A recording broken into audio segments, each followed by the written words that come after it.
আয়োজন করেছি। এখন এই যে আন্তর্জাতিক নদীকৃত্য দিবসে আমরা অন্তত এতটুকু বলতে পারি, আমাদের যৌথ নদী কমিশন তাদের যে আগের যে অবস্থান সেখান থেকে কিছুটা হলেও সরে এসেছে।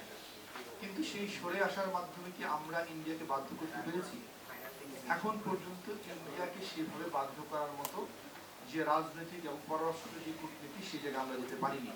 আমরা এখনো সম্পূর্ণভাবে দাবি করতে পারছি না, সেই জোর গলা এখনো বলছি না নদীর পানি আমাদের অধিকার।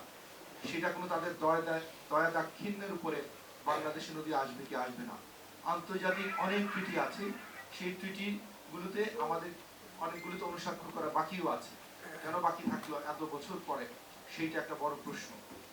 আমরা বাংলাদেশের প্রতিটি নদী তার জীবন চাই, যেটা হাইকোর্ট 2019 সালে জীবন্ত সত্তা হিসেবে ঘোষণা করেছিল।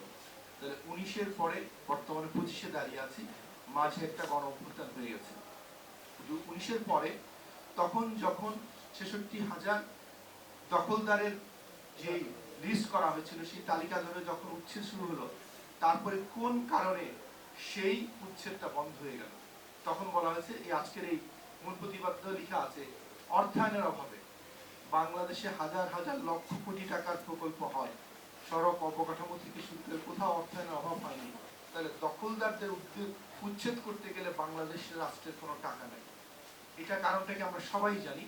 সেই দখলদারদের উচ্ছেদ করতে তৎকালীন সরকার এবং সরকারি যে ব্যবস্থা, যে রাষ্ট্রীয় ব্যবস্থা, যে কাঠামো আমরা তৈরি করেছিলাম, দখলদারদের সাথে রাষ্ট্রীয় যারা প্রশাসক থেকে শুরু করে তাদের এক ধরনের নেক্সাস এবং অন্যান্য যে অর্থনৈতিক যে নেক্সাস বা আমাদের যে রাজনৈতিক অর্থনীতি, পুরোটাই সেই দখলদারদেরকে উচ্ছেদ করা থেকে বিরত রেখেছিল।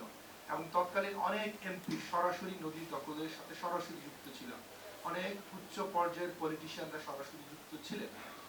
তখন না হয় আমরা পারিনি, তাহলে এই যে নতুন বাংলাদেশে 2025 সালে এসে আমাদের কেন বলতে হচ্ছে গণ অভ্যুত্থানের পরে নদীতে দখল বেড়েছে, খালে দখল বেড়েছে? এটা কিন্তু একটা ফ্যাক্ট।